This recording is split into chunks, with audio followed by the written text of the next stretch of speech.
listening to Downworlder Dish, a Shadowhunter Chronicles podcast. All right. Hello, everyone, and welcome to episode 19, where we will be discussing chapter 23 of City of Bones, Valentine, as well as the epilogue. So we're finishing up this book today. Woo-woo. I'm Kristen. I'm Robin. And I'm Amanda. Usually you do like a sync up before, so then I get the funny one out of my system, and then I can do the serious name voice, and then it just threw me off.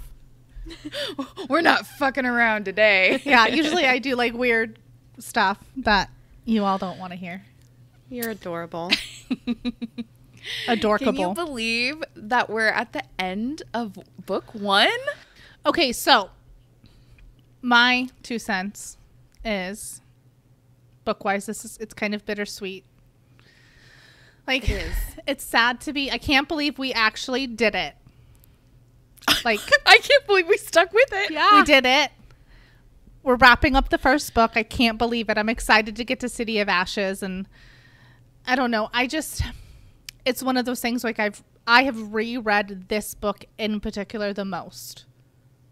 Same. Out of any, just because it's one of those like, I'll take it up camping or, wherever. It's just a quick home kind of grab. So I remembered most of what happened. I cannot remember all the nitty gritty of any like City of Ashes or any of the other ones. So I'm excited to like get my squeal factor on again. Ooh. I'm so excited. Well, and as we said when we started this book, and as a preface for Amanda, we were like, this isn't the best of the books. This is a lot of world building. It's a lot of information and stuff like that. And the next book, City of Ashes, is really when you start getting into you are already connected to the characters. You already kind of have their backstory and you know how they act and interact with each other. And so when the action starts, you're like, the stakes are higher for you as a reader. It's a more entertaining book for me, I think. But that is all. I'm excited. Okay, so we had one of our readers send us a listeners. By the by. Yeah, because I apparently have not had enough caffeine today. It's only 10:30 p.m. Yeah, p.m. I was going to say post-mortem. No. I don't think so. It's not what that stands for. Yes. We had one of our listeners, because we do a podcast, and that's how people consume our content. Not a read cast. Jesus. We had one of our listeners send us an excerpt that is kind of the final word on what gear is made of, because we were trying to figure out what it was. Now, this is a slight spoiler, I suppose, because it is from the latest book, The Last Hours. However, hey guys, editing Kristen here. I meant to say that this excerpt is from Chain of Gold, which is book 1 in the Last Hours series. Sorry about that. Like I said, lack of caffeine. It's like one line. We're not mentioning any characters' names. There's no significant information at all. But if you're a purist and you do not want to be spoiled at all, not even a word, go ahead and skip ahead a minute, and you can just get into us discussing. So what it says is, it was true that Shadowhunters usually hunted in gear, a sort of flexible armor that made of tough leather-like material resistant to ichor, blades, and the like. So I knew I wasn't crazy thinking that it was sort of like leather. Interesting. But it says leather-like.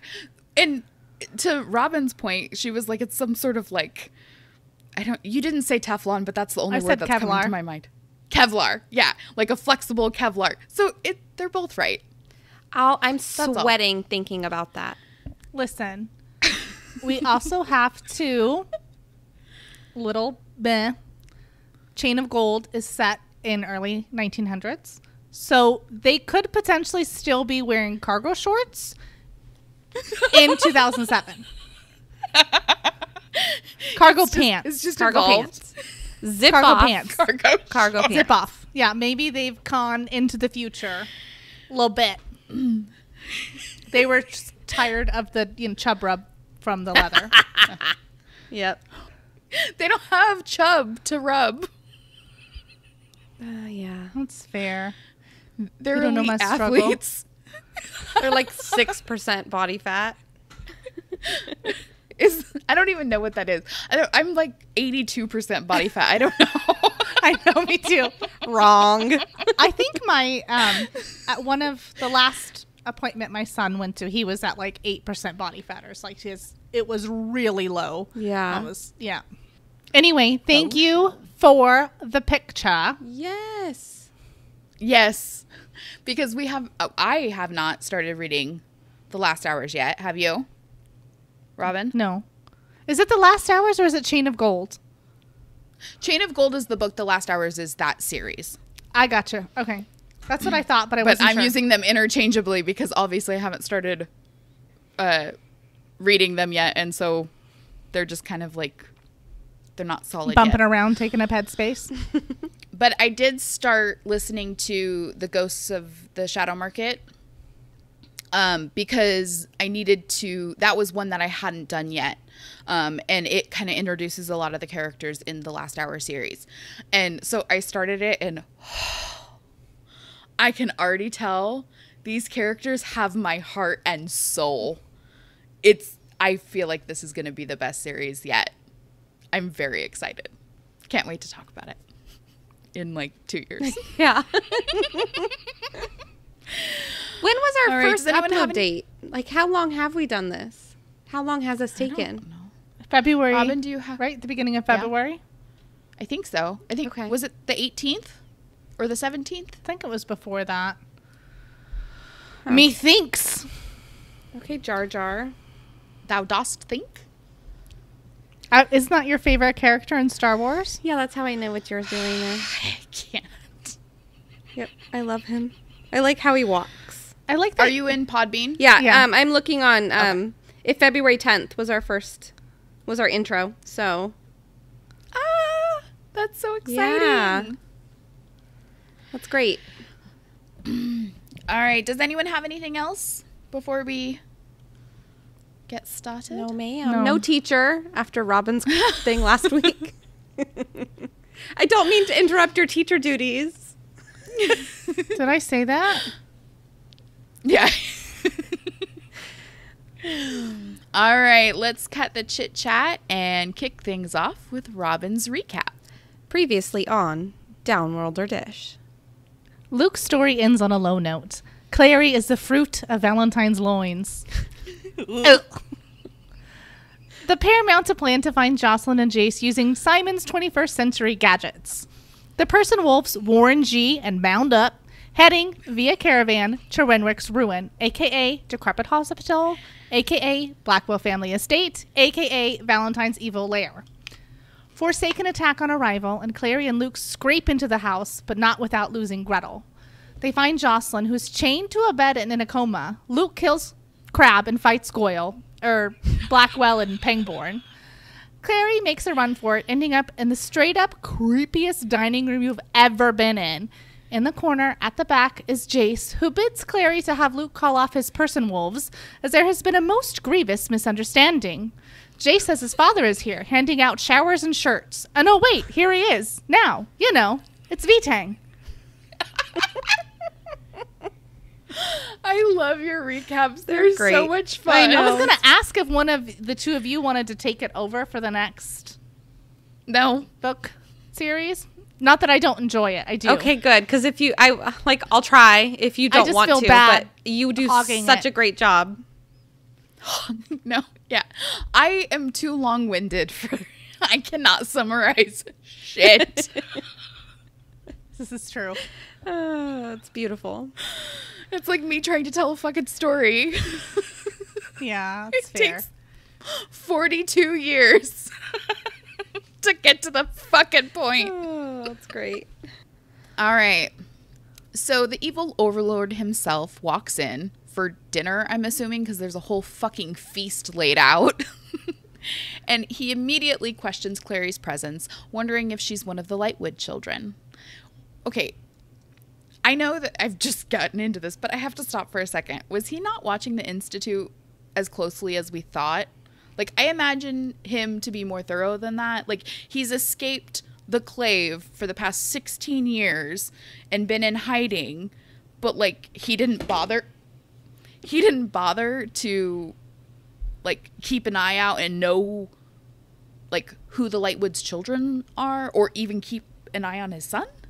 So I would assume that she does not look like a Lightwood. Well, no, it's described that she looks just like Jocelyn. It's weird that he like.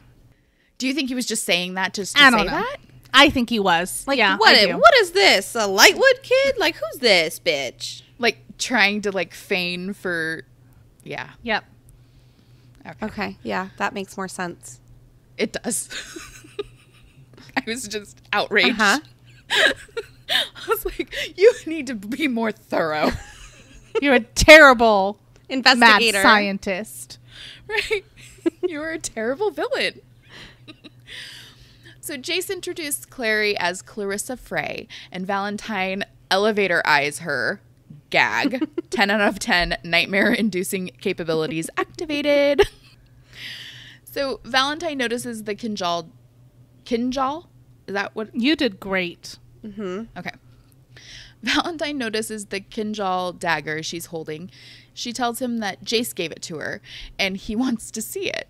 Clary's like, hell no, bitch. But Jace just snatches it out of her hand and walks over to Valentine like a trained pet. Like a trained fucking pet. brat. Et tu brute. Like, really? So this is the first time we get to see how complete Valentine's influence and control can be on somebody. And we know from the Falcon story and the brief glimpse into Jace's point of view a few chapters ago that Valentine was a horrible father and incredibly manipulative. But this is kind of the beauty of show versus tell. When we actually see it play out on the page, it's far more powerful and stomach churning than to be told about his manipulation. You know what I mean? It's disgusting. Yeah, I mean, yeah, because he's obviously, Luke told stories to make him out to be a really bad guy, which he obviously is. But obviously he has to have good parts of him or Jace wouldn't be so stunned is the only word I can think of. Like grabbed by him. Yeah, like in order to build a group of these people to form the uprising in the first place, he has to be charismatic. He has Thank you. Yeah, there has to be something about him that draws people to him and wants to believe in him, which, of course, in turn makes him so much more dangerous. But it's just, I remember the first time I read this and just seeing the way Jace is just like a kicked puppy, you know what I mean? That just keeps coming back. That it just made my stomach sink, just because you can hear about it all you want, but seeing a character that you care about as infuriating as he can be, it's horrible. Yeah. Horrifying, yeah. It made me feel icky. I just wanted to hold my little baby Jace. So Valentine, not immune to the powerful draw of a good monologue, begins waxing poetic about the Kinjal, noting the emblem of the Morgenstern family carved into the blade, and wondering how the Lightwoods never noticed it. But we find out that they didn't notice it because Jace never showed it to them, and they didn't pry, because they're not assholes, letting him keep the few pieces of his father that he had private. Why, oh why do you have to be such a broody little bitch, Jace? Like, why do you have to, hide these things and not show people? We would know. Right. You screwed the pooch. So much can be resolved from just talking about our feelings. Okay, so I want to read this little excerpt from the book. Of course they didn't, said Valentine. He handed the Kinjal back to Jace. They thought you were Michael Whalen's son. Jace, sliding the red-hilted dagger into his belt, looked up. So did I, he said softly. And in that moment, Clary saw that this was no joke, that Jace was not just playing along for his own purposes. He really thought Valentine was his father returned to him. Oofta. It's more than a little horrifying that Valentine is so confident in Jace's unwavering obedience that he doesn't even hesitate to hand him a weapon. Yep. It's just, ugh. It's so icky. Everything that Valentine is in, every time he speaks, I get chills. Like, he's such an icky character. You get the heebie-jeebies? Yes. Well, like you said, he's very dangerous, obviously, because he can win people over so easily. Mm-hmm. Yeah. That is creepy. So Valentine offers Clary a seat at the table, and good old Clary's like, that'll be a big fat nope. Ignoring her stubbornness, Valentine takes a seat at the head of the table, and Jace goes to sit beside him. Why? Why? Yeah. Is there a feast set up? Like, did we catch him around dinner time? Who's eating? Yeah, who's cooking? How many people are there to eat the food? Right. I have questions. So Valentine tiptoes around the enormous fucking elephant in the room, commenting on her name and saying that Clarissa isn't a name that he would have chosen. Fucking prick. Yeah, See, nothing's he was been totally explained. just saying that Lightwood thing for... Mm-hmm. Yep. Oh, yeah. Exactly. So I have a couple of like little clips from the book that I want to read, and this is one of them. There was a grim curl to his lips. He knows I'm his daughter, Clary thought. Somehow he knows, but he isn't saying it. Why isn't he saying it? Because of Jace, she realized. Jace would think. She couldn't imagine what he would think. Valentine had seen them embracing when he had walked into the door. He must know he held a devastating piece of information in his hands. Somewhere behind those fathomless black eyes, his sharp mind was clicking away rapidly, trying to decide how best to use what he knew. Okay, so Gross. maybe to his benefit, he saw them and was like crossing his fingers. Please be a Lightwood. Please be a Lightwood. I don't think so. For a second. No. But like the way she describes his sharp mind clicking away rapidly, it just reminds me of an insect, and that Yes. I don't like it. Uh-huh. I don't. Dude, I don't like Like it. anything about this guy. Me either. But she does such a good job. You know, Valentine, you're a real drag. I was going to say, he's a real bummer. I love it when you say things are a bummer. What else would you say? A suckfest? Bummer is a good word. I tell is my a good kids all the time, it sucks to suck. You're such a good mom. Dude, hard lessons, man. Clary can tell that Jace is more upset than he's letting on, but he still feels out of reach. She tries again, standing up to Valentine, hell-bent on getting him to admit that he isn't Jace's father. He couldn't be. Everyone knows he's Michael Whalen's son. He even wears the Whalen family ring. Because Valentine is nothing if not complete and utter trash for the evil overlord aesthetic, he seizes the opportunity to do what villains do best. Monologue. He goes on to explain that the W is just an upside-down M, and the family's...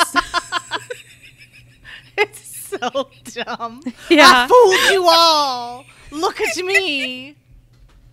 It's magic. And Alec pops out, don't say the M word. That's offensive. Oh my god. We don't wield magic, Clary. You were channeling your inner King of the Hill right there. I love Damn it, Clary. So the a W is just an upside down M, and the family symbol of a star would be pretty weird for the Whalen family, while of course it makes perfect sense for the Morgenstern family, which is named after Lucifer. What the fuck? Now, we did find out today that the version that Robin and I have is different than the version that Amanda has, because in the version Amanda has, there's been an edit added. Finally answered all of your questions. It does, because I have a whole thing. But in Amanda's version, it has been updated and edited to add that Valentine had glamored the stars on the family ring as to not attract attention to the fact that the symbol for the Whalens isn't a star. Right. But in Robin and I's version of the book, that has not been added. So we're left wondering what the hell. And so I had written a dissertation on the ways that this doesn't make any sense to me. And because, waste not, want not, I'm going to read it. This one was a bit on the nose for me. It's hard to believe that Shadowhunters, an entire race of people who so highly value heritage and history, don't study family crests. Even in America, we do family trees in school. And we suck. Right. Merca. Did Jace never question this? Maybe it was something Valentine told him before he quote-unquote died.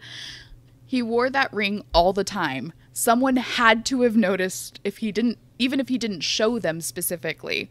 What do you guys think? Are the Lightwoods just the most inattentive parents on the planet? Get two things. Okay, number one. Imagine he takes it off to shower and sets it inside down. Heaven forbid. Okay, and then number two, I just want to preface here. Preface?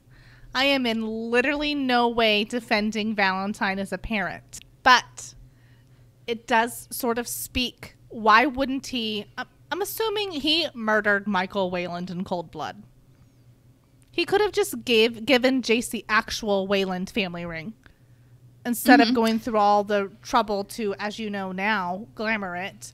Or it's because he's a narcissist. Hope that nobody, I was going to say, do you think it's... he couldn't bear to let him believe that an inferior family... Yeah, no, absolutely not. He's a fucking narcissist. Okay, I have two things. Also, so I'm curious why he didn't glamour the dagger. Right. Luckily for Valentine, Jace had kept that to himself for whatever reason, but it is weird to do one thing but not the other. Again, lack of planning. Don't they have a BOGO on glamours? Buy one, get one? Oh my gosh, that's great.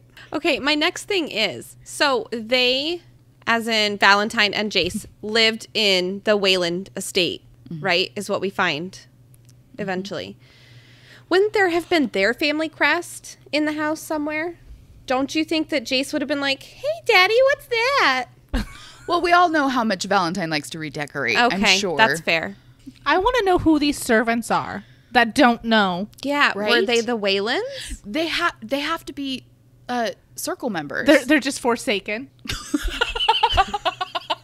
They're drawing him a spaghetti bath, the Forsaken.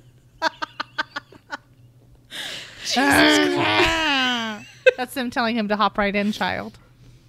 Yes. I was going to say yes, Mommy, but no. Horrible. Wrong. Their screams of agony lulled him to sleep. Oh, it's so sad. It's horrible.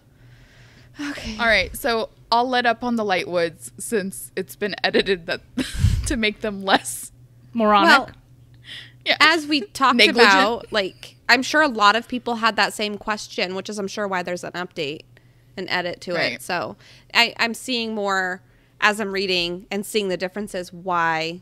Because I know at first when we first started reading and talking about everything, I was like, why would you need more edits? Why would you need more? I didn't get it. So now I do. Got it. And I definitely imagine there's far less edits the further on you get. I think the first book is just kind of one of those things that sometimes when you're starting a story, you don't know how all the ends are gonna meet up. Yeah, that makes sense.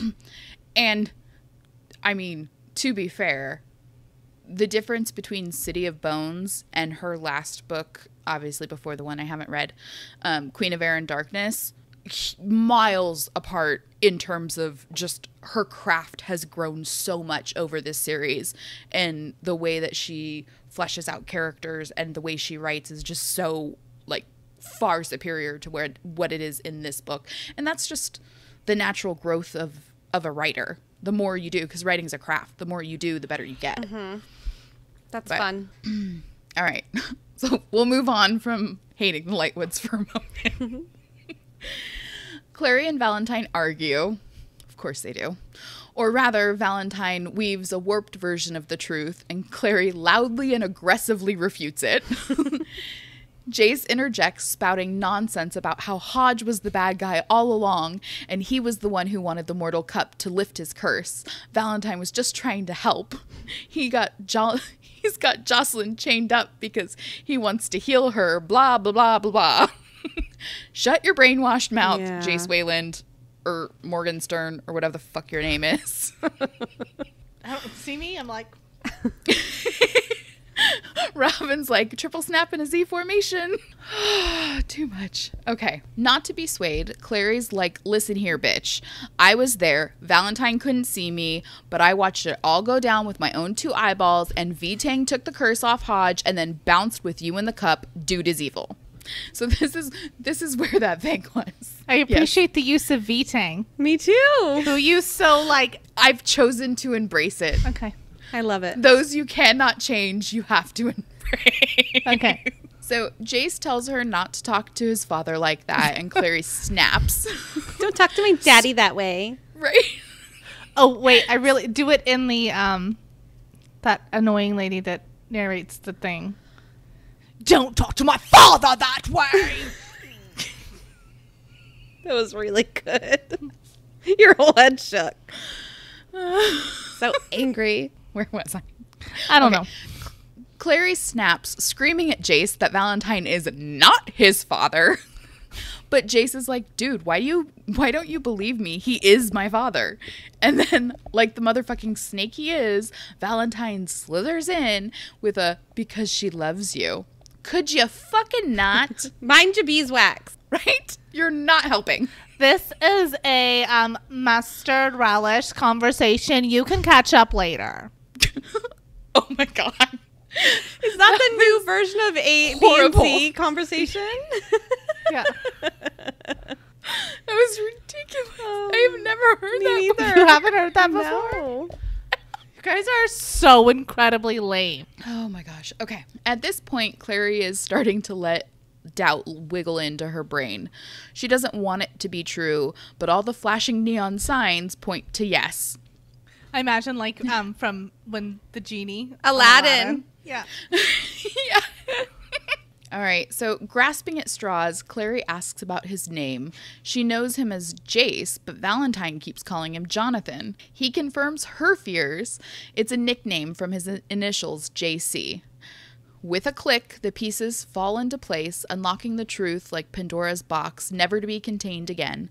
Jace is Jonathan Christopher, her brother. Okay. Do you think that Valentine gave him that nickname Jace and told him it was like a nickname for JC because he obviously needed to give him a new name? Because even the bird had a new name, right? I can tell you Valentine did not give him the name Jace. Okay. He has always called him Jonathan. Oh, okay. I guess that's true. He is continuing to do it. I'm going to read a little snippet. Valentine cut in. His voice was soothing. Jace, I had thought to spare you.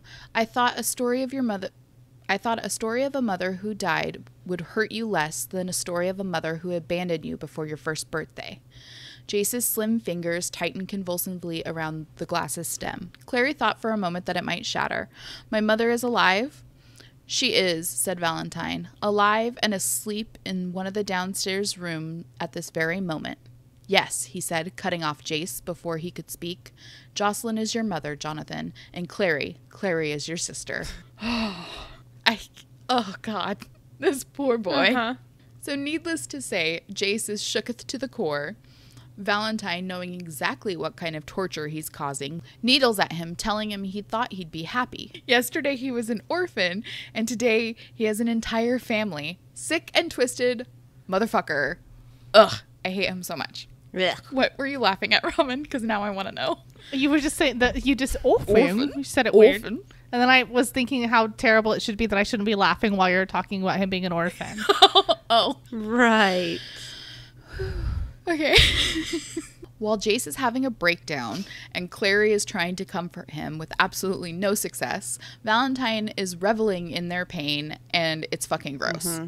He knows how they feel about each other, and instead of being skeeved out like a real parent, he's delighted that he found something he can use against them. In Clary and Jace's mutual shock and humiliation, Valentine finds yet another moment to monologue, explaining that Michael Wayland died in the uprising, and he assumed his name, but 10 years after the uprising, he got a letter basically blackmailing him, and he had no choice but to fake his own death. Jace had to think he was dead and believe that he was a Wayland so that the Lightwoods would take him in. He even goes as far to say that the Lightwoods only cared for Jace and loved him because they owed Michael Wayland. But Valentine tells Jace that it doesn't matter now because they're a family and they can all go back to Idris, to the manor where Jace grew up. Hand in hand and happy forever. Fucking gross. Yep.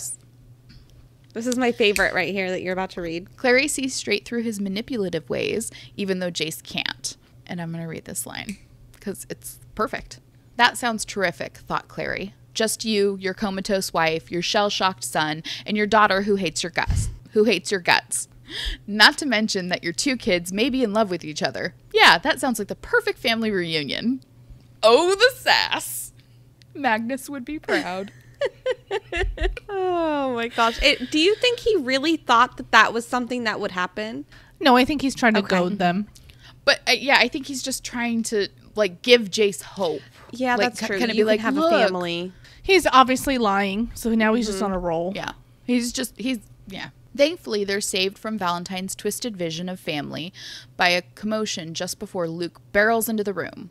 He was covered in blood, his jeans and shirt dark and clotted, the lower half of his face bearded with it. Blah. Yeah. He's been people tasting. Forsaken, maybe. People? They're still people. Yeah. Crab and Goyle. Come That's on. right. We haven't decided if they're safe to eat. Yeah, I'm making a pin that says Forsaken are people too. Do it. You should. Please do not feed the Forsaken. Please do not eat the Forsaken. Please do not feed on the Forsaken. Oh, God. So bad. This episode is getting dark. So Clary, thankful to see another sane person, runs to Luke and hugs him, and now she is covered in blood. Gross. But Luke's like, don't worry, it's not mine. That doesn't make it better, Luke. It really doesn't. The blood is Pangborn's. Valentine thinks he's being clever, asking Luke if he tore out Pangborn's throat with his teeth. But Luke is a bamf and pulls out the matching kinjal that Valentine gave him to kill himself 17 years ago. Forgot about Pangborn. Obviously, it wasn't Forsaken. My bad. At this point, Valentine and Luke devolve into a bitch fight of epic proportions. It's all, you've got your wife chained to a bed so you can torture her, and I'm not going to hurt her. I loved her. You turned her against me, and she learned to hate you all on her own. Valentine is doing everything he can to Spinderella his way out of Luke's truth bombs. But when that doesn't work, he unsheathed his sword and leveled it at his opponent. Jace tries to intervene and Valentine silences him, but not before letting his real name slip. Luke, much quicker on the uptake than our dear Clary, immediately puts two and two together, ignoring the giant sword pointed at his heart. Luke tells Jace that his mother would be proud of him. And Jace, having been totally brainwashed, bristles at this. Seeing the situation rapidly getting away from him, Valentine interrupts before Luke can tell any more truths and demands that he unhand Clary so V-Tang can get a clear shot.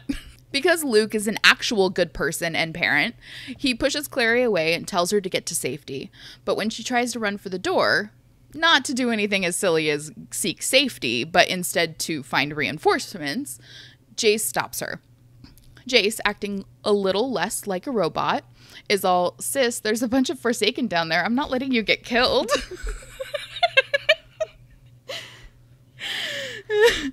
The most dynamic brother and sister duo since Luke and Leia stand on the sidelines watching the epic gladiator fight between Luke and V-Tang go down. Valentine starts trash talking because, of course, he does, giving Clary the opportunity. What? Just imagine it's on like SmackDown when they're like, "Come out, you little bitch! I'm gonna hit you with a table." Valentine's like, "Do you smell what I'm cooking?" It's this big feast that came out of nowhere. I've got roast beast on the table. Are you gonna eat the peas? I got nothing. He keeps calling Luke Cindy Lou Who. I hope you choke on a hot dog. I accidentally got cat food instead of dog food, but it was on purpose. What does that even mean? Because Luke said werewolf dog. Oh, shoot. Werewolf dog. We got fancy feast instead of blue buffalo. Fuck, now I have to start going. Valentine starts trash talking because of course he does, giving Clary the opportunity to get into Jace's ear. She tells him about Jocelyn's box, the one engraved with his initials. You're such a child. Why did you have to make that dirty? Oh shit. What? Oh. My squealing was too loud for GarageBand. It gave me a warning. Oh.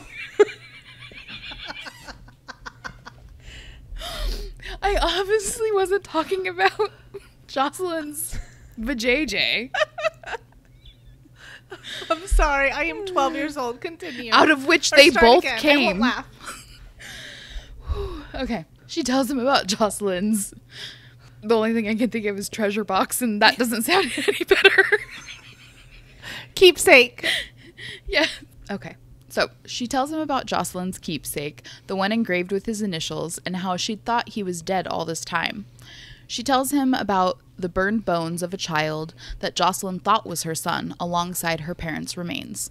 It's all too much for Jace, and he tells Clary to shut up, his outburst causing Luke to glance towards them and in turn give Valentine the opportunity to best him, seeking his blade into Luke's chest. Okay, we have to unpack this for a second.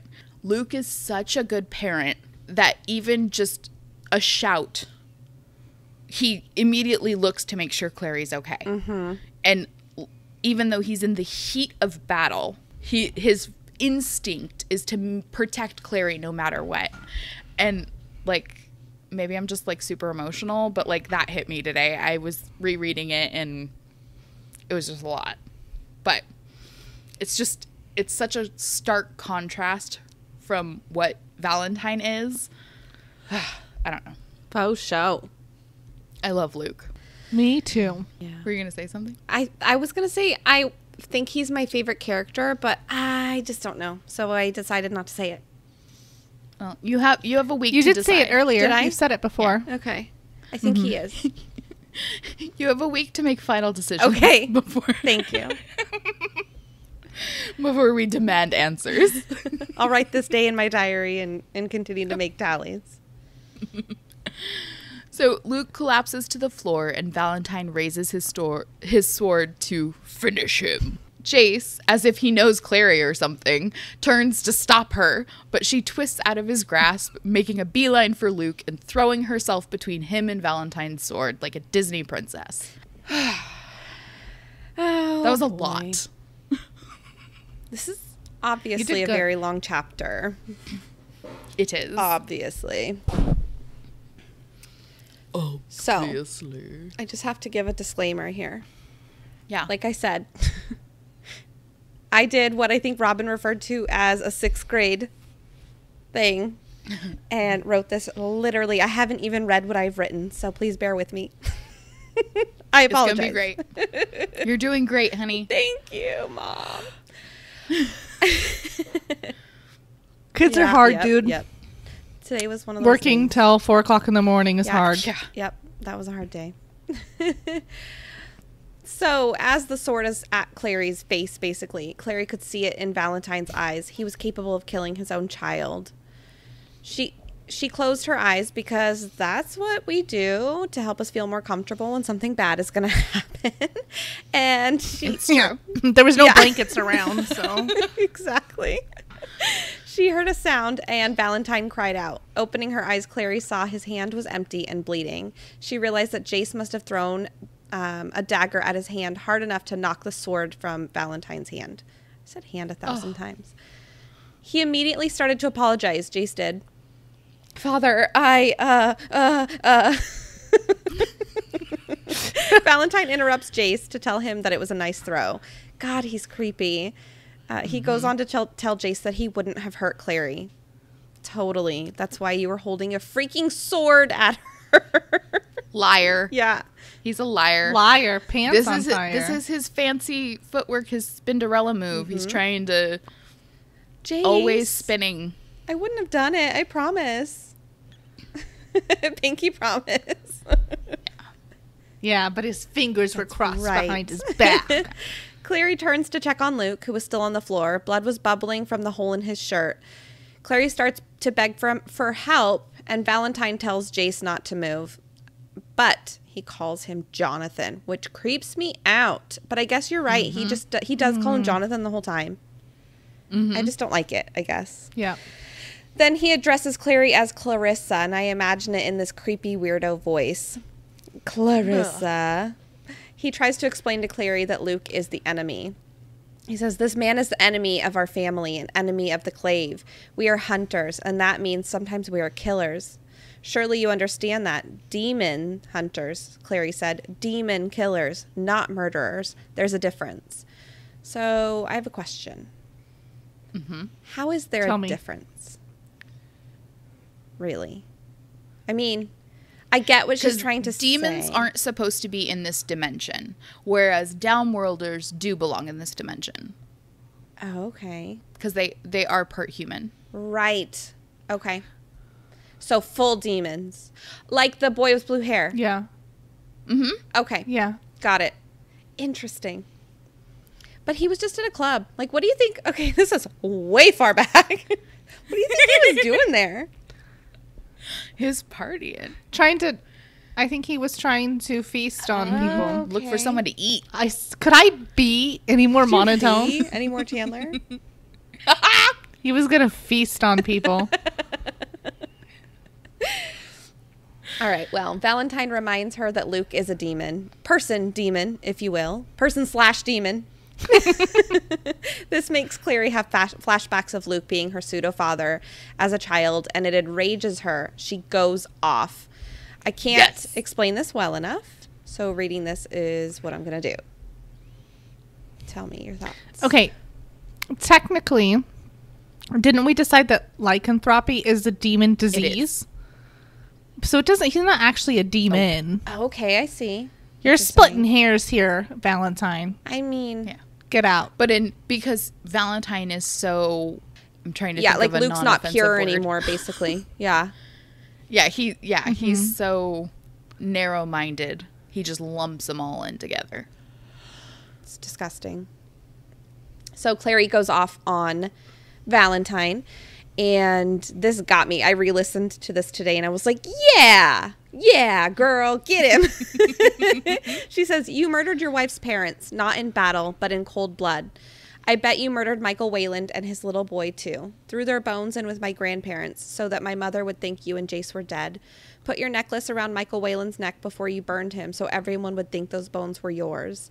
After all your talk about the untainted blood of the clave, you didn't care at all about their blood or the innocence of them when you killed them, did you? Slaughtering old people and children in cold blood, that's monstrous. Oh, I didn't even think about that. Like, I didn't really put it together until she had said that's Michael Wayland and his child. It's so sad. Yeah. Not that it was okay to be someone else's, but they were friends. yeah. Yeah, it was... Oh. Yeah. It's Well, harsh. But also, can we just...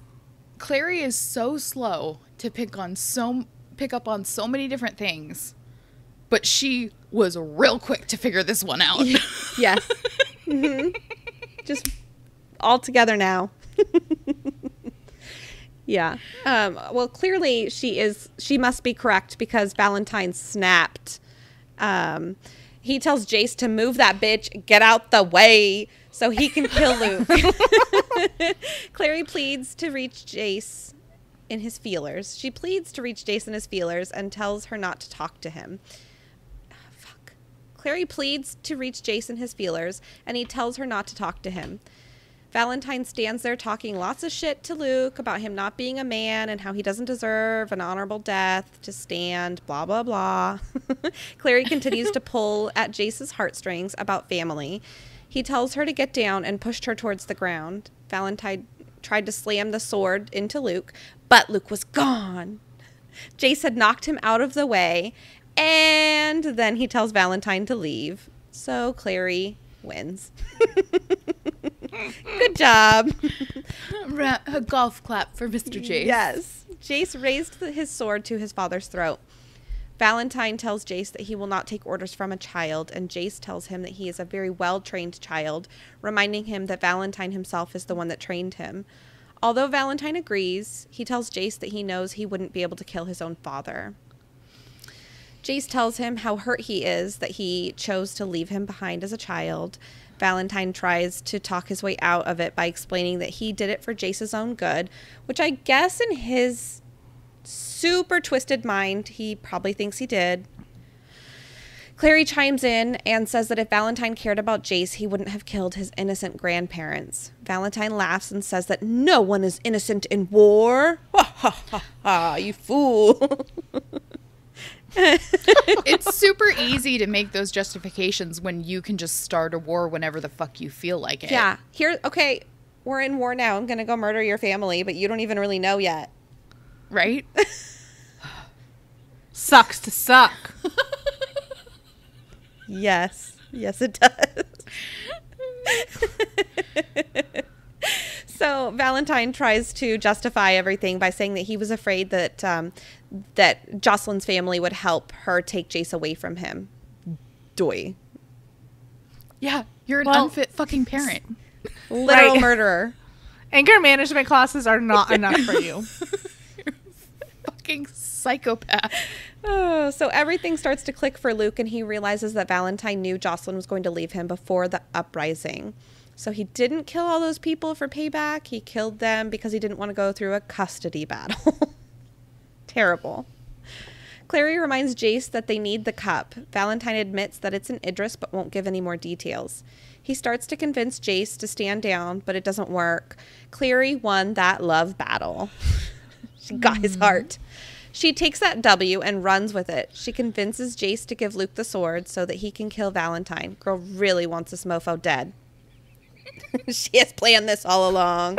When you said he takes that W, I'm like, the Wayland ring? Is it really an M? He takes that. She takes that M. Wait, I think I mean W. The upside down M. She takes the min, not the win. Okay, anyway, that was too far. Luke doesn't want to kill Valentine in this way in front of his own children. He says he just wants the cup. So, do you think that's because he actually doesn't have it in him to kill Valentine? I don't. No, I think he's just too fucking honorable for his own goddamn good. Well, that's nice. Good job. Also, it would be a very short series if we just killed Valentine right away. That's true. That's a very good point. So Luke realizes that if the cup is in Idris already, that Valentine must have used a portal. Which, by the way, I was daydreaming about this today. Do they normally use a portal, like when the Lightwoods have to go there for business? How do they get there if they don't use a portal? An aeroplane? A warlock can create a portal. Oh, okay. So they would hire a warlock to create a portal. Like a temporary portal? Yep. Interesting. Okay.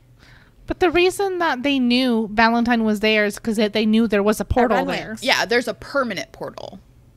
Yeah. If you were Like really the trying to five-dimensional be So it just seems like inconspicuous, don't you think that you would use all of these powers that you have to make a temporary one? What a dum-dum. I don't know. Valentine. Maybe he didn't have a powerful enough Note this for warlock the future. to do it for him. Yeah. On his payroll. That's true. And he was trying to keep a low pro. That's true. Why involve someone else? I just meant why is like Luke's like, oh, you must have used a portal. No shit, that's why they're there, dude. Because they have a freaking portal. That's how you found the place. Oh yeah. You mean you were being really Do you obvious? remember the and phone we were booking and the Googling? diggling? We were diggling? We were digging too far into it. Fuck. I'll stop. Oh, gosh, it's late. Sorry, guys. So Luke decides to go with Valentine through the portal for the cup. He tells Jace to use it after they leave, I guess.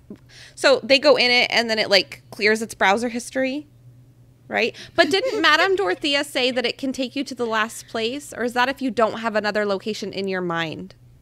Yeah. Okay. Exactly. If you jump through with a completely clear mind. Interesting. Which I don't know how anyone can have a completely clear mind. I'd be like, where's this going to take me? Right. Hershey's factory? I don't know.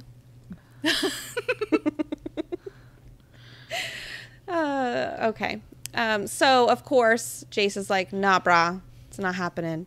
Luke pushes Valentine toward the portal. All of a sudden, the door busts down and Alaric is standing in the doorway. Clary remembered Valentine had Jace's dagger and he threw it at Luke, but Alaric jumped into the line of fire. Jace told Clary to stay put and went after Valentine as he ran toward the portal. He told Clary that he would go with Valentine to Idris and bring back the cup because Luke is too busy to go since he's dealing with Alaric. Which, by the way, Luke seems much more broken up about Alaric than he did about Gretel. I think it's because Alaric is basically dying in his arms. And Gretel, he just kind of left behind. He had he had to get in. I'm sure he feels terrible about her. I think it hits him a little bit later because Valentine does kind of make a jab at him about, basically more people that you've injured because, using them as, weapons, basically. Yeah. Which is true. Yeah. So Jace realizes that the mirror is the portal. Rather than her reflection, Clary can now see green fields and a large stone house in the mirror. It's the house that Jace had grown up in. Valentine tried to convince Jace to come with him, and Jace tells him that New York is his home now. Obviously, Jace really did want to go with him. He says that it's to go get the cup, but we all know that would be really hard to see your childhood home after all of that. Especially because he has this convincing daddy-o that's like, come with me, son. Yep. Come home.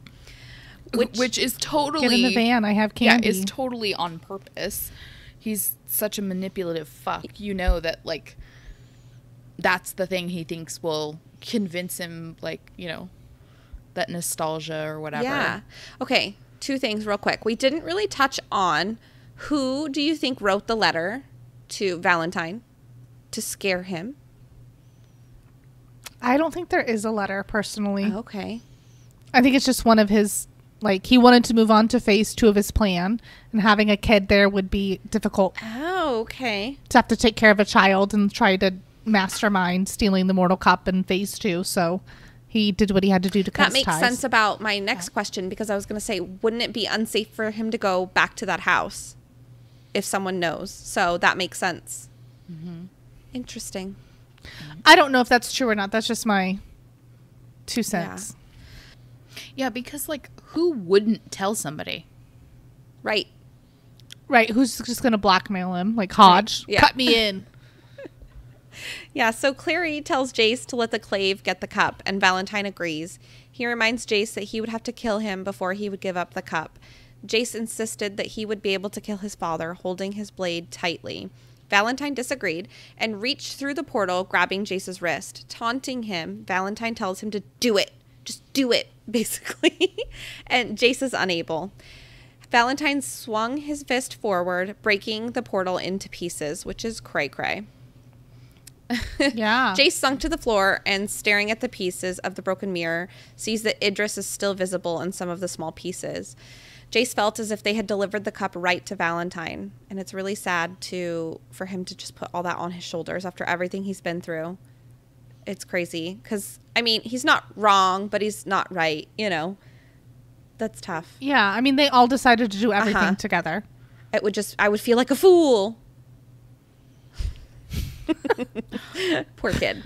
I feel for Jace, my poor little cinnamon roll. Yeah. Yeah. It's very sad. He has feelers. Well, because, he obviously 20 minutes ago just had this beautiful idea of having his dad back. I don't know how he thought his future would move forward, but because he had to have known Jocelyn was there, or right? This woman they've been searching for is there. Yeah. Maybe I don't know maybe either. not. Maybe not, because she's just in one room totally out. Right. Interesting. Yep. Well, Clary tries to make him feel better and tells him it's all right. She says, we have Mom back. We have you. We have everything that matters.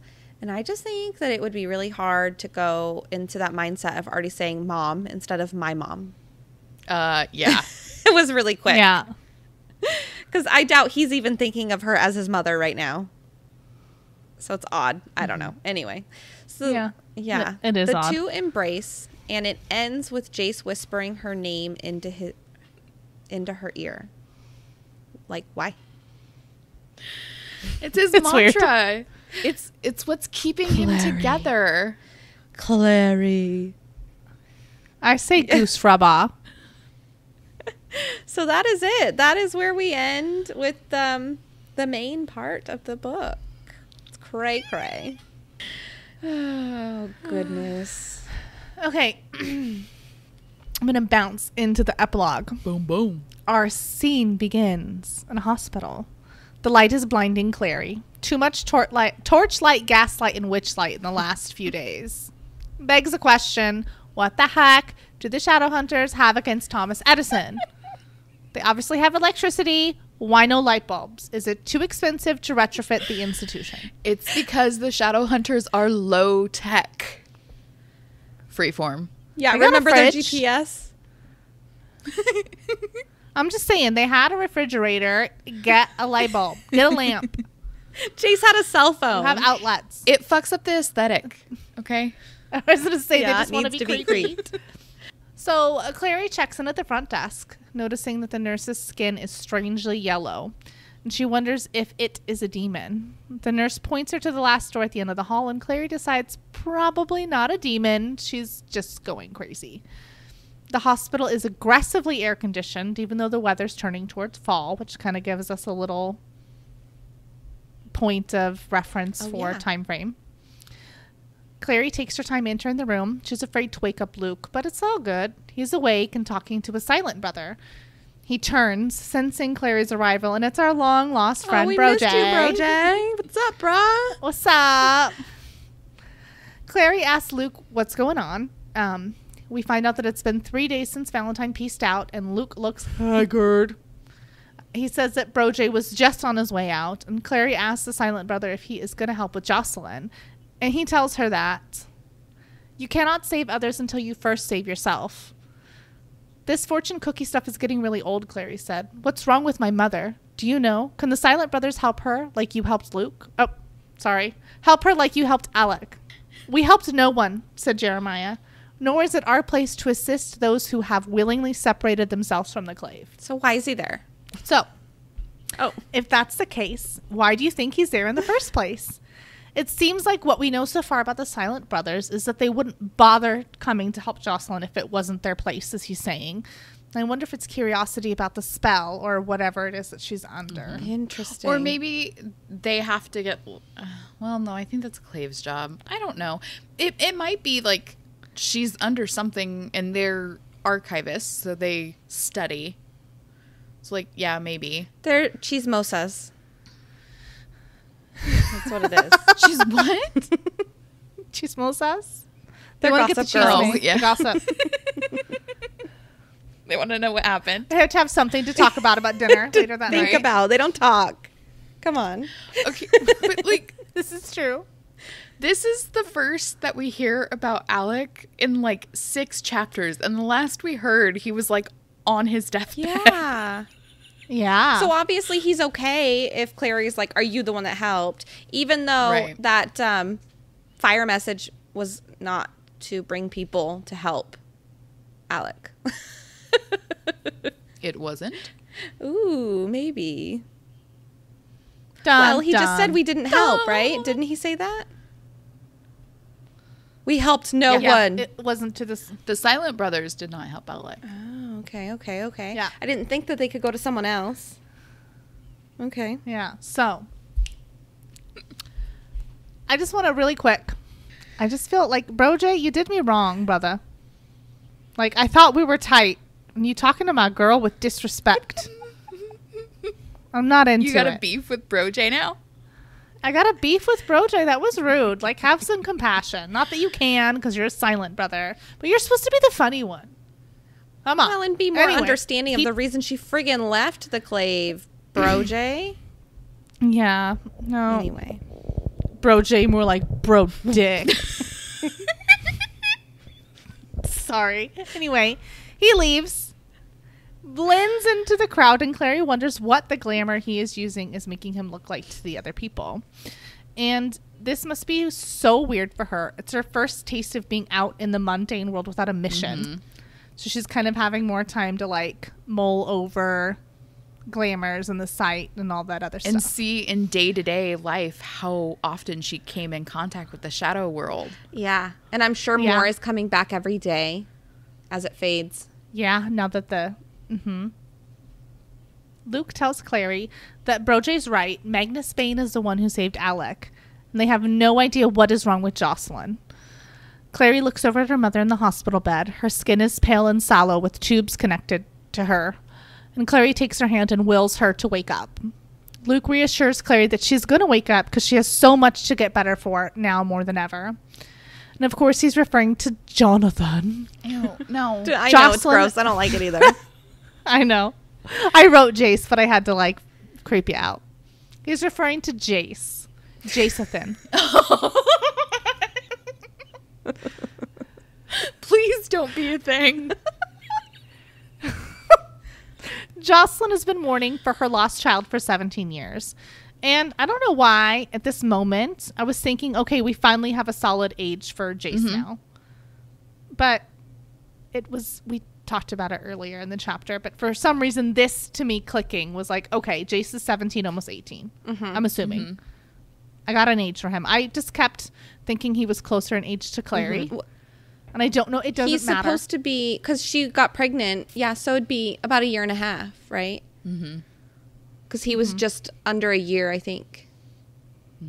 So Valentine said to Jonathan, just kidding. Valentine said to Jace in the last chapter, we talked about it, like, your mom left before Yeah. you're old. Like, I figured it was better for you to say she died. Anyway. It's not important. It just made a mark in my mind.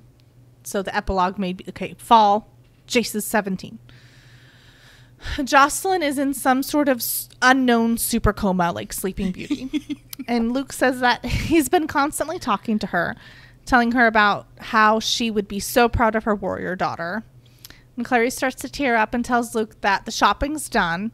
And she tries to give him the change, but in true dad fashion, he tells her to keep it and use it for cab fare. So cute. Clary tells him that Simon's going to be driving her back and was probably there already. Which I didn't put this into my note, but I'm just gonna. He was like, okay, then use it for takeout. And they talk about this change like 4 times in the freaking epilogue. It's important. But it's like nowadays, It's weird. my kid is on my Uber account, so I just let him use my Uber. You're like, I'll just Venmo you I money. just send you money because his bank account is attached. Like, we're on his bank account, so we can just send him money. It's just funny how Yeah. things have changed so quickly. They're very into talking about keep the change. So Clary leaves the hospital, and Eric's van is waiting for her outside. Simon's in there and asks where to back home, which I'm assuming is Luke's. Oh, right. Yeah. But Clary says she doesn't exactly know where that is anymore. And sometimes she wishes it would go back to the way it was before. Simon says that he wouldn't change things if he could. And obviously I can't help but agreeing with her in some ways. Now that the pressure and go is going, everything's kind of sinking in. Number 1, she wants her mom to be better, obviously. But number 2, I'm sure she felt robbed of a life that she could have had, especially with Jace being in it. And now that he's been taken away from her in the way that she wanted him to be, I'm sure a part of her wishes she could just have the Magnus effect back. Yeah. Because it'd be less Yeah, it's painful. sad. I obviously grew up with a brother we are about the same age difference. So I just can't imagine my life not with him. So it would be interesting to be vice versa sort of thing, like to think about your life with him. I don't know. That's sad. Yeah. Clary finally tells him to just head to the Institute. But we find out that she hasn't gone back since everything went down, but has talked to Jace on the phone. Alec and Isabel are okay, and their parents are on their way back from Idris now that they finally have the 411. And I don't understand why it's like they'll be back in a couple days. Like, no, get back now. Portal. There's nobody supervising your children. Not that they need to be supervised, but come on. Your son was almost dead. Yeah. 4 days ago. What? Get home. Send one of you. They're like, we have 3 more days left on our B&B. We're not missing out on this. Right? I paid good money for this. You can get a portal back to fucking New York from Idris. Yeah, it's very frustrating. It's one of those things. Irritated. And I don't know if it's the cost or just the convenience or what, but like this whole portal issue and like being able to get certain places and it's literally never a problem again in the rest of the series. So they use portals more readily, I guess, or more at their it's like the sensor thing. Interesting. Like this whole like, but you know why. Yeah, I know why. Okay. When do I get to find out and know why? Next book. Okay, cool. Later's baby. No. Absolutely fucking not. It is pretty bad. I don't even know. Yeah. Anyway, Simon, frankly, all of us want to know if the conversation was awkward. Dude. And she says, no, it wasn't. Nothing happened between them anyway. He watched it. And I just need to say, dude. And that is all. Sums up my feelings on that. He saw it IRL. Right? Nothing happened. Yeah. Ugh. You were just feeling his tonsils with your tongue. Could you imagine the therapy you'd have to go to? Dude. It's lucky for them that not many people know. Right. But they know. Once they get there. Yeah. Right. Sorry. Once they get there, Simon offers to go up with her, but she declines. And this is something that she needs to do for herself. She saw a look of disappointment flicker across his face, but it vanished quickly. Simon, she thought, had grown up a lot in these past 2 weeks, just as she had, which was good, since she wouldn't have wanted to leave him behind. Okay, first, seriously cannot believe this whole book is a 2-week escapade. Yep. Second, would she really have left him behind? That's sad. I think that if I don't know if on purpose, but more just like growing apart sort of thing. Like if he wasn't into it when she told him everything and he was like, fuck no. Yeah. That would have been sad if it was out of her control. But yeah, I don't know. I would drag you two with me. Hell yeah. I wouldn't give you the option. Oh, I'm glad you matured enough to handle my incest issues. Like, come on, dude. He's just thinking, I've got a shot. Jeez Louise. Okay. Clary wants to know if Simon thinks them choosing to go to Pandemonium the same night that the Shadowhunters were there was a coinkydink. And he says no, that he doesn't believe in them. And she's all, same. And then bounces, heading into the Institute. Not before there's an awkward cheek kissing thing again. It's not a thing, Simon. Mm-hmm. Stop. Give her at least a week. Yeah, come on, dude. He's my boy, but come on. Inside, she, of course, asks Church for directions to the others, which he, on the other hand, only wants belly rubs. It is so cute. The interrogation is interrupted by Isabel, who runs up and gives her a big hug. She goes into the story of what she saw and heard the night that the lights went down in Georgia. She wants to know what the sticky black stuff all over was, and Clary tells her it was Hodge's curse, which is just weird and gross to me. And Isabel was disappointed that he didn't say goodbye before he left, but she's sure that he will get in touch eventually. So Jace obviously didn't tell them what really went down with Hodge to spare their feelings. Does he not remember? Tell me why. Does he know? Like about the attack and stuff? Because he was gone. I don't know. Does he not remember? That's what I want to know. Oh, you mean? I think he knows. Jace? Well, Clary told him. Yeah. Okay. Yeah. It was one of the things to get him to. Yeah. But I mean that trying like to spare them. His shoulder was eaten. Did she go that far? I don't remember. I think that Isabel thinks that Hodge got his curse broken by means of his own And left, capabilities and then left without I saying see. goodbye. Not that he turned over the mortal cup to Valentine or anything like Right. that. And that he could be dead somewhere potentially. Right, that he was cahooting it up. Isabel continues. Magnus showed up that night and magicked Alec back to health. Jace told them all the deets about what happened on the island, but they knew before he said anything because Magnus was on the phone about it all night. Who's giving the play-by-play at the battle? Just want to know. Right. Magnus has got spies everywhere. It's the cook. Right. The cook. That's who was saying. Yeah, the cook. Eventually, her story ends with how Jace and Clary are the famous brother and sister. Ugh. It's too soon. Can we stop reminding her?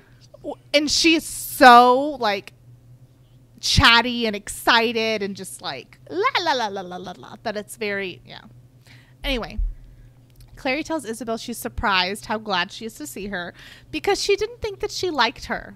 Me too. Lols. She says she wasn't sure if she liked her either. So I keep reading little pieces from the chapter, but since they get over it, but that's weird. I guess I resented you at first, but I realize now that was stupid. Just because I've never had a friend who was a girl doesn't mean I couldn't learn how to have one. Me too, actually, said Clary. And Isabel, yeah, you don't have to pretend to be nice. I like it better when you just act like yourself. Bitchy, you mean? Okay, seriously, sigh of relief here. Totes felt bad about all those times we were saying that Isabel was a bitch and or being bitchy. But obviously, she's owning it, so I feel a It's little just better. part of her personality. She's a bit prickly. But, like, once they were in battle together, she was like, okay, Clary's cool. Yeah, after Right. they had their girls' night. They were good. Enter Alec, who waves one of his crutches at Clary in a weird hello. Clary feels guilty for causing his almost death, apologizes wholeheartedly. Alec is weirded out, and I'm sure he's like, thanks. Isabel interrupts the exchange, going full throttle on account of Magnus sweeping in like the mother effing BA that he is, shooing everyone out of the room and shutting the door, sending red and blue sparks flying, then sitting by Alec's side all night and into the morning, never leaving his side. I said side twice. Anyway, best of all, they don't know how he knew how to come. And Clary wonders internally if that's who the fire message Hodge sent was for. And Isabel says that he probably heard about it from the enormous gossip network he's connected to. Listen, Love I feel this like image. a dumb ass for not remembering all of this. Obviously, I didn't remember this 10 minutes ago when I asked about the fire message. It's weird. It's okay. Anyway. Yeah. To be fair, I forgot that all of this was in the epilogue. So, Yeah. Yeah, it's a very... I didn't realize the epilogue was Yeah. this long. it's long. Honestly. Alec offers to walk Clary to the greenhouse to go see Jace, and they have a little heart-to-heart on the way there. Clary apologizing for what was said during the night with the head slamming. It was horrible. It wasn't true at all. But it was true, said Alec. Every word. That doesn't make it okay, she said. Not everything that's true needs to be said. It was mean, and when I said Jace told you... when I said Jace told me you never killed a demon, he said it was because you were always protecting him and Isabel. It was a good thing he was saying about you. Jace can be a jerk, but he loves you. But he loves you, she was about to say, but stopped. Never said a bad word about you to me, ever, I swear. Alec forgives her and tells her, by the by, he knows that he didn't kill Abaddon, but appreciates her telling him that he did because he knew it came from kindness. And he leaves her at the staircase with the perfect dad joke. What does he say? Just basically like, I knew that Jace and you guys were brother and sister because he has such great art talent. And she's like, oh, he can draw. And he's like, psych.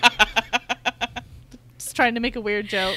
Oh my god. I love... See, this is the Alec I love. It's just... Yeah, this is definitely more fun seeing them without all of the friction between all of them. Yeah. Which is why I'm reading more from the book than I normally do. But it's just their cute little, like, this is Clary wrapping up with Isabel. This is Clary wrapping up with Alec. This is Clary wrapping up with Simon. And it's kind of their last goodbyes for the book. And I'm glad everything's...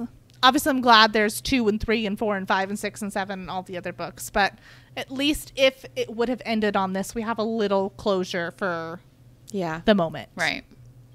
While we're waiting for the next one to come out. Anyway. She goes upstairs, and Jace is channeling his inner Hodge, brooding on a bench. He's looking through the piece of the portal / mirror, trying to catch a glimpse of Vitang or the manor house. And he says that he's trying to see if he can see what he's up to with the cup, which is a flat, bald-faced lie. He feels sad. He can't. Isn't that crazy? That you can still see, actively? It's like a live camera sort of thing. Uh-huh. It's like Aberforth's eye. What? In the mirror Sirius gave Harry. Yeah. Nerd. If you forget your button, you get the... I think Andy moved it. 1-2s. Anyway, Clary tries to get him to let it go. The adults are on their way home and they can deal with it. Jace tells her that when he looked through the portal and saw Idris, he wanted to go home so badly because it was the only place he was ever happy like that. Clary ignores his soliloquy and states that he didn't tell Alec and Isabel about Hodge because he feels bad for him, but they're going to find out sooner or later. And Jace says he knows, but he doesn't want to be the bearer of bad news. Then Clary decides to jump back into it and wants to know how the heck Jace could have been happy living in Idris with all the pet killing, lying, and child abuse.